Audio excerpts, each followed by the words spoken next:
자, 안녕하십니까. 20년의 주식인도수공장 4월 월간 특집 독일 통일 전후와 우리나라 시장의 비교 분석.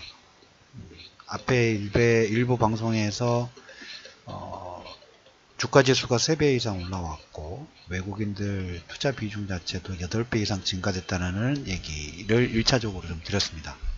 오늘 약간 두 번째 방송에서는 약간 세부적으로 좀 들어가가지고 독일이 통일 전후에 앞에도 간략하게 설명을 드렸습니다만 통일 전, 그 다음에 중간, 그리고 후반에 어떤 섹터가 가장 탄력적으로 움직였는가 그 얘기하고, 그 다음에 이런 내용들이 커졌을 때 우리가 물론 지금은 가상 시나리오입니다 합니다만은 여러가지 시나리오 중에 긍정적으로 진행될 때는 케이스를 미리 대략적인 그림 부분들 잡아놓을 필요가 있다는 얘기를 좀 드렸죠. 하고 이런 영향들이 국내에 어떤 영향 부분도 줄 수 있는지 한 서너 가지, 네 가지 전후로 해서 잠깐 코멘트를 좀 드리는 방향으로 진행을 해보도록 하겠습니다.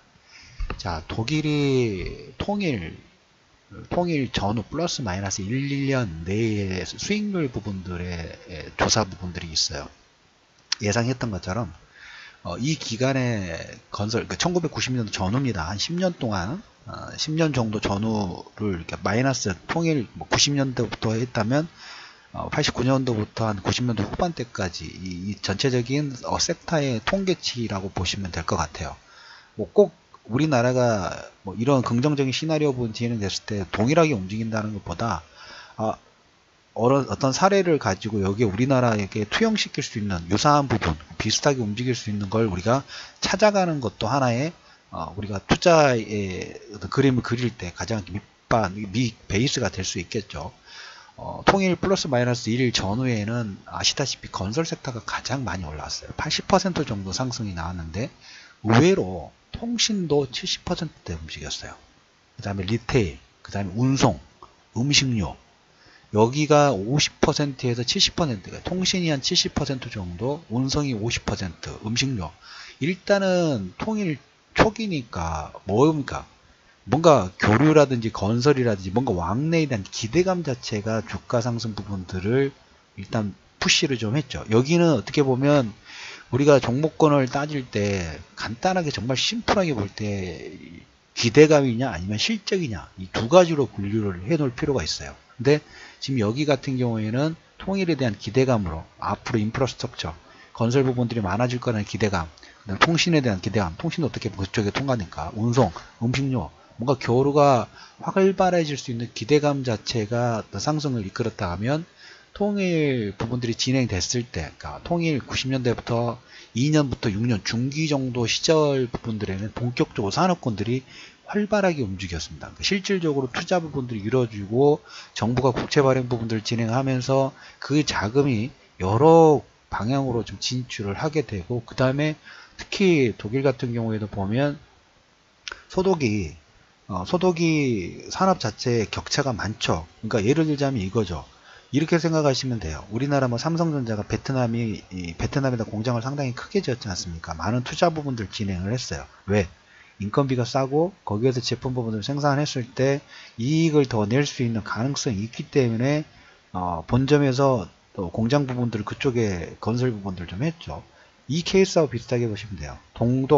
소독의 유명한 회사들이 동독에 많은 투자 부분들을 하면서 제품 생산에 또 뭐 질적인 측면에서 단가가 낮아지고 이런 거 투자 부분들을 진행을 하죠. 그래서 중기 시절에는 그때 상승률이 컸던 게 소프트웨어, 아까 말씀을 드렸죠. 소프트웨어가 거의 300% 올라왔고 제약이 100%, 화학도 거의 100%예요. 96%니까. 자동차 80%, 에너지 거의 80%, 방송이 70%대 하면서 뭔가 투자 부분들이 진행이 되면서 여기서 시너지 효과에 해당되는 종목군들이 있죠. 이 종목군들이 통일 중기, 그러니까 하나의 2년부터 한 6년 정도, 통일 기점부터 2년부터 6년 정도까지 그런 흐름 부분들이 나왔고, 마지막에 7년부터 11년, 물론 뭔 이후이긴 합니다만, 이때도 역시 소프트웨어가 180%, 아까 SAP 얘기 드렸죠. 이 종목군이 어떻게 보면 최대 상승률을 이끌었던, 근데 마지막 기간에는 금융 서비스하고 테크놀로지하고 다시 통신, 보험, 방송, 이런 쪽 섹터가 특히 100% 이상이 통신, 테크놀로지, 금융, 소프트웨어 이쪽이 100에서 180%까지 상승이 나왔고 방송이라든지 보험 쪽이 거의 90% 전후의 상승 부분들이 나왔어요. 그래서 전체적으로 보면 한 10년 정도 하면 아까 말씀을 드린 대로 독일 통일 전후 해서 한 3배 정도 지수상으로, 그 다음에 외국인 자금은 아시다시피 계속적으로 들어왔는데 90년도에 외국인들 투자 부분들을 보면 직접 투자는 그렇게 막 그렇게 눈에 띄게 드러나지는 않았어요. 직접 투자보다는 아까 직접적으로 외국인 자금이 들어와가지고 무슨 투자를 한다는 게 아니라 증시의 자금 투자 부분들이 많이 들어왔어요. 포트폴리오 투자라고 그러죠. 작년에 우리가 시장 부분들을 볼 때 액티브냐 패시브냐 했을 때 패시브가 지수를 추종하는 그런 전략 부분들이라고 얘기 드렸죠. 여기도 보면 직접 투자는 그렇게 큰 금액 부분들이 나오지 않고 독일 쪽에서 자체적으로 국채를 발행을 해가지고 그 자금이 여러 자금에 쓰였다고 말씀을 드렸죠. 이걸 보고 해외 쪽에서 포트폴리오 투자 부분들이 들어왔는데, 그래서 통계치마다 약간 틀리긴 합니다만은 194억 마르크에서 194억 90년도에 194억 마르크에서 97년도 한 7년 정도 후죠. 이게 1559억 마르크로 8배 이상 증가됐다고 앞에서 말씀을 좀 드렸죠. 그래서 포트폴리오 쪽 패시브, 그러니까 어떤 그 특정 섹터가 아니라 시장 전체적으로 지수 부분들의 자금이 투입이 됐다는 그런 의미 부분들로 보시면 될 것 같아요. 자, 그러면 이제 이렇게 유사한 사례 부분들이 있는데 어떤 선반영 부분들이 진행이 될 수 있을까? 독일 같은 경우는 장기적으로 주식이 통일 이후에도 우상향 궤적 부분들을 좀 보였죠. 통일 이전부터 주가가 선반영 들어갔어요.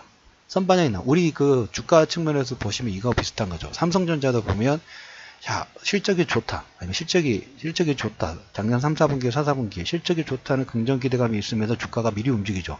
근데 막상 그 실적 발표가 나오면 차익 매물 부분들이 미리 선반영됐던 게 꺾이는 역할 부분들 좀 하죠. 이것도 비슷해요.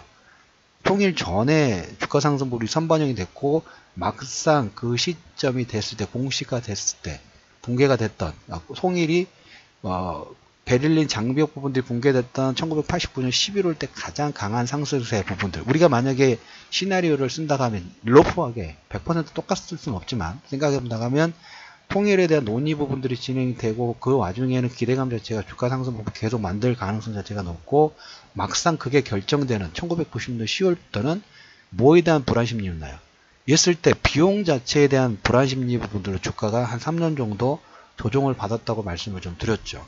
자, 그러면서 그 가장 뚜렷하게 나온 현상 부분들, 우리나라도 이거 똑같이 진행될 수 있는 가능성 자체가 일단 크죠. 국채 발행 부분들을 하거나 뭔가 자금이 있어야지 이게 뭐 이렇게 돌아갈 수 있지 않습니까? 그래서 우리나라도 보면 이런 식으로 진행된다고 하면 뭐 통일안전기금 부분도 있기는 합니다만은 뭔가 국채 발행이라든지 추경이라든지 이런 부분들을 진행할 수 있는 가능성이 일단 있겠죠. 물론 이건 섣부른 얘기일 수도 있어요. 이제 어떻게 보면 만나는 거예요. 사귈까 만약 소개팅을 한다면 선을 본다 하면 서로 만나가지고 서로의 외부 정보 부분들을 일부 알고 사람이 어떤 사람인지 한번 만나보는데 뭐 결혼까지 있으면 생각하는 그런, 이것도 뭐 황당무계할 수 있겠지만 우리는 그 뭡니까, 주식 투자라는 부분들은 항상 드림을 꿈속에서 비전 부분들을 그려야 된다고 말씀을 드려요. 그 쪽에서도 뭐 1번 시나리오, 2번, 3번, 3번 시나리오 부분들 미리 생각을 해 놔야지만 그 상황이 됐을 때 그나마 덜 당황하고 그나마 조금 그렇게 준비를 해도 될까 말까 한 게 이쪽 시장이기 때문에, 그래서 그 선행 단계라고 보시면 될 것 같아요. 통일 전후에 일단 국채 발행 부분들을 진행하니까 금리가 당연히 올라가겠죠. 지금 미국의 10년 국채 수익률 자체도 이런 거하고 비슷한 거, 유가 상승 부분들하고 물가 상승 부분들이 있기는 합니다만은 트럼프가 국채 발행 부분들을 더 하다 보니 물량이 기존보다 더 늘어나는 거죠. 지금 1조 7조 달러 인프라 건설 관련된 부분들이라든지 여러 가지 예산 쪽에서 국채 발행 부분들을 통해 가지고 진행하려다 보니까 수요가 많아지니까 당연히 금리는 올라갈 수밖에 없죠. 그래서 10년 국채 수익률 자체가 올라가는데 이거하고 비슷하게 통일 전후에 독일이라든지 우리나라도 금리 레벨업 부분들이 될 수가 있어요. 그래서 독일 같은 경우에는 국채 금리가 7%대에서 9%대까지 급등 부분들이 좀 진행이 됐어요. 우리나라도 보면 서독과 동독도 보면 경제 차이 자체가 워낙 컸죠. 우리나라도 보면 남북한의 경제 차이가 훨씬 더 크기 때문에 이 금리가 더 올라갈 수 있는 가능성은 일단 있습니다. 그 부분이 있지만, 그래서 아무튼 첫 번째로 통일 전에는 주가 상승률이 선반이 되면서 강하게 나왔고, 이 이슈가 불거졌을 때, 결정됐을 때는 이제 국채 발행이라든지 금전적인 문제 부분들을 주가가 하락 부분이 나왔다는 얘기, 그리고 그 다음에 금리가 7%대에서 9%로 상승이 나왔고, 산업별로도 보면 약간 아까 희비가 갈렸다고 말씀을 드렸죠. 통일 전에는 뭐 음식료라든지 건설, 산업재, 아까 말씀드렸던 건설, 통신, 막 이쪽 부분들이 아웃퍼폼 부분들을 진행했고, 그 다음에 이후에는 은행과 보험 등의 금융업종도 상당히 강세 부분이 나왔어요. 아무래도 뭡니까? 투자 지원 정책 부분들을 통해 가지고 금리를 뭔가 활성화를 좀 시키려고 하면 추경도 하고 금리 인하 부분들이라든지 아니면 시장에 돈을 푸는, 왜 인프라라든지 투자 부분들이 서로 왕래가 많아야 되기 때문에 여러 가지 지원책 부분들이 정부가 재정정책이라든지 통화정책 이런 부분들을 동시다발적으로 진행할 가능성이 있죠. 그래서 민간 투자의 지원정책 부분들을 하면서 금융 수요가 많아지다 보니까 이거에 대해서 마진을 기업 이익 창출의 어떤 핵심 키워드를 가지고 있는 보험과 금융업종 부분들이 강세가 좀 나왔다. 이런 부분들 얘기를 좀 들어보도록 하겠습니다. 그래서 북한의 경우에는 1차적으로 시장에서 이 화면도 지금 화면 캡처해 가지고 올려드릴게요. 뭐 첫 번째 화면하고 비슷할 것 같습니다만은 북한의 주요 도시 산업 입지, 경쟁력과 특징 산업단지 예전에 자료 부분에서 나왔던 부분이 있어요. 그래서 뭐 신우주 쪽은 중국하고도 가깝고, 그 다음에 나진 하산 청진 쪽 저쪽 있죠. 어떻게 보면 우리나라 저 끝에 쪽 블라디보스토크 옆에 제가 여러 번 얘기 들었다. 블라디보스토크에서 나진 하산까지는 철도가 연결이 됐어요. 거기에 나진 하산의 항중이 제가 예전에 한 2년 전에 업데이트 할 때는 항구가 만약에 1항, 2항, 3항 있다면 2개 항인가가 중국에서 영구 임대 부분들을 할 거예요. 그래서 중국은 서해안은 나올 수 있지만 이쪽 동해안이 있죠. 이쪽에 출구가 없어요. 나오는 출구가 없어. 러시아만 있고, 러시아하고 북한만 있고, 중국은 없어요. 그래서 중국이 나진 하산 그쪽에 항구 부분들 2개를 임차해가지고 아마 쓰는 걸로 저는 예전에 봤던 기억들이 있어요. 그래서 여기 같은 경우에는 그때 얘기가 나왔던 게 러시아, 그 다음에 중국, 북한, 스리플, 삼각지역 부분들을 만들 수 있는 가능성. 이것도 나왔습니다. 그쪽이 그래서 청진이라든지 함원 같은 경우에는, 특히 청진 같은 경우에 북한은 말씀드렸다시피 광물 자원이 많다고 말씀을 드렸어요. 그래서 뭐 조선, 제철, 금속, 물류 이쪽 부분, 그 다음에 중국 쪽은 의류, 그 다음에 뭐 해주 같은 경우에는 아시다시피 개성하고 가깝다 보니까 섬유라든지 섬유화학, 식품 이런 쪽에 경쟁력 부분들이 지금 이미 가지고 있는 걸로 알고 있습니다. 원산 같은 경우에도 보면 경공회로라든지 기계화학 정도. 그래서 이 케이스로 보시면 돼요. 우리가 이제 이념적인 부분들은 너무 따지지 않는 방향으로 합시다. 이 부분은 그게 중요한 게 아니라 말씀드렸던 것처럼 어떻게 협력 부분들, 회사도 어떤 M&A 부분들 진행하거나 분할이라든지 사업 부분들 쪼개면서 이익 추구 부분들이 가장 중요한 키워드라고 말씀드렸죠. 한국이라는 나라도 하나의 회사의 측면으로 본다고 하면 북한이라도 하나의 회사 측면으로 볼 때 서로 협력 관계 부분들에 있어서 자본 이득을 챙길 수 있는 요건들이 있다면, 중국도 하나의 회사라고 봤을 때 그런 윈윈 효과 부분들이 만들어질 수 있다면, 러시아는 당연히 효과가 많아요. 그래서 러시아도 상당히 적극적이라는 거. 통일 부분들이 됐을 때 이 만질 수 있는 게 좀 많아요.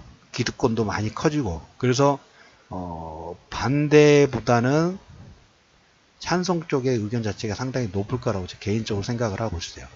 앞에 일부 시간에서 독일하고 토독의 통일 관련된 부분들이 급격하게 진행됐을 때 하나의 계기 부분들이 소련이 여기에 대해서 궁극 이쪽 이런 지배 위성 국가들에 대해서 너희들 알아서 해라 라는 쪽으로 약간 포기하듯이 하는 게 하나의 시작점이 됐다는 얘기를 첫 번째로 좀 얘기를 드렸죠.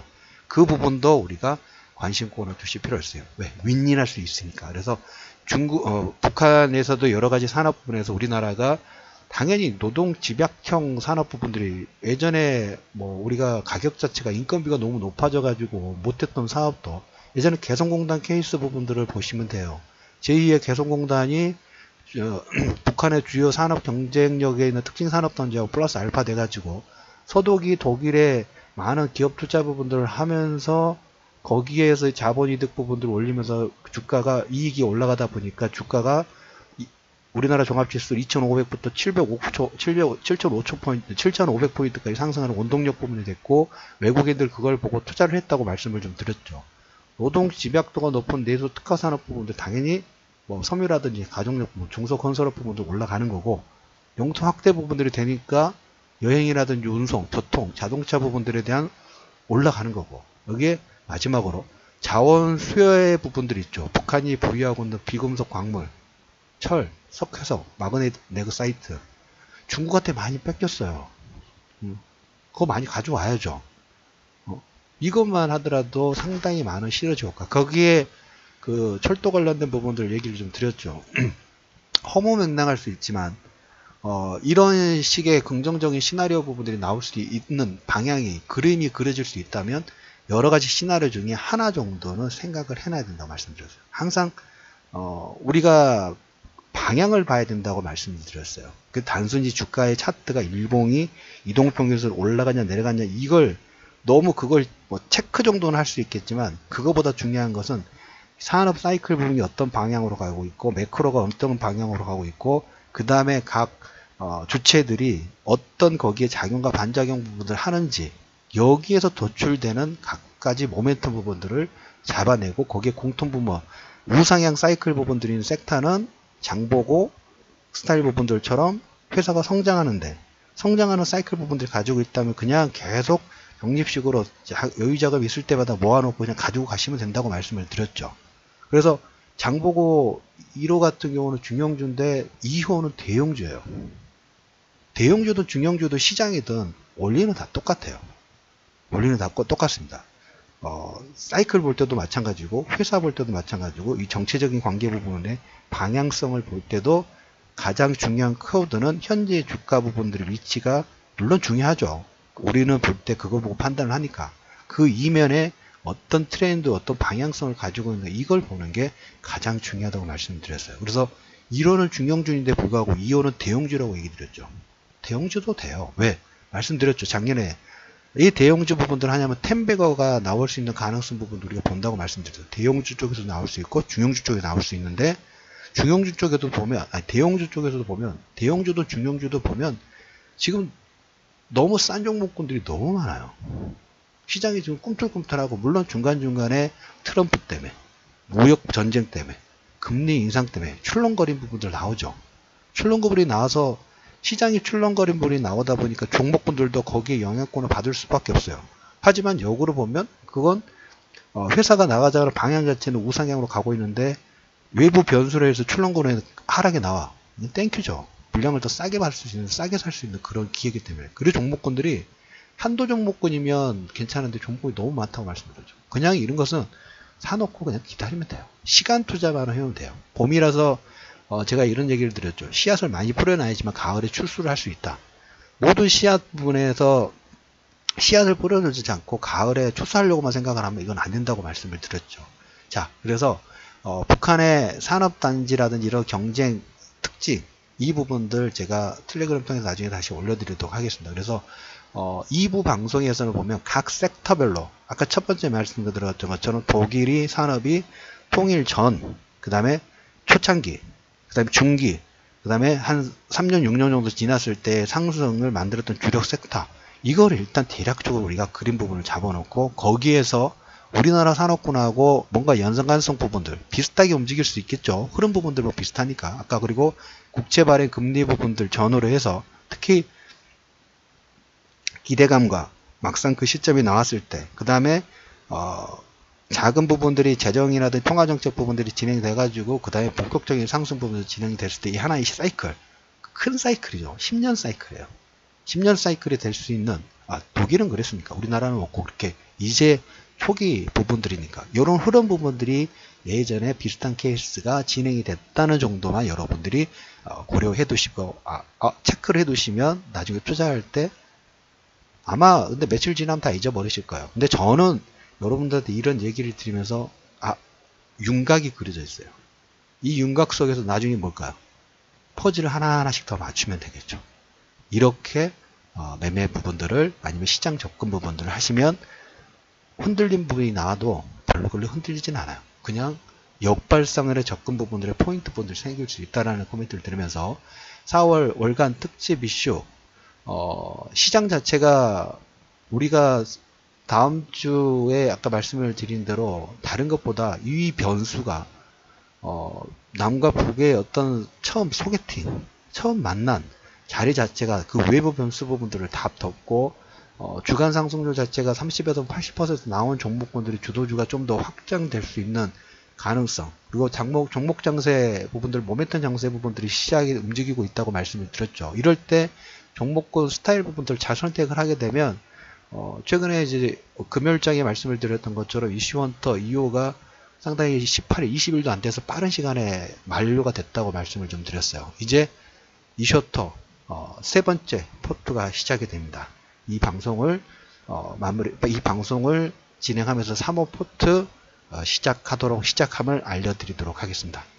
모멘텀 장세라고 말씀드렸어요. 모멘텀 장세에서 길목지키 부분 잘하면 의외의 수익 부분들이 나올 수 있는 가능성 부분 열어두시고, 그게 아니더라도 시장 자체에서 아까 말씀을 드린 대로 독일과 소독의 이 스토리 부분들이 어떻게 진행이 됐는가, 이걸 우리나라 쪽에도 연결시킬 수 있다고 하면 뭐까지 나올 수 있나요? 장보고라든지 템베거까지 나올 수 있는 기대감 자체를 가지면서 4월 월간 특집 두 번째 이슈 방송 부분들을 마무리하도록 하겠습니다.